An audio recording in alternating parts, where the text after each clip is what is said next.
Assalamualaikum warahmatullahi wabarakatuh. Mouse plus keyboard kit Bluetooth. Untuk penampakan kotaknya seperti ini. Bagian belakangnya seperti ini. Kita buka saja isinya seperti apa ya. Mendapatkan kabel chargernya ya, micro. Untuk penampakan keyboardnya seperti ini. Dan bagian bawahnya seperti ini. Untuk mengoneksikannya kalian tinggal geser tombolnya ke on, lalu lampu indikatornya hidup, dan untuk lalu tekan connect, lalu lampu indikatornya nanti kedap-kedip. Udah bisa kalian konekkan.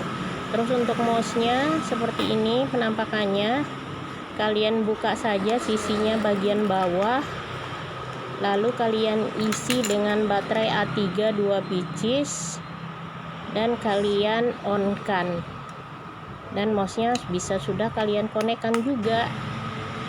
Yang minat dengan mouse dan keyboard kit Bluetooth ini silahkan ke Dunia Komputer.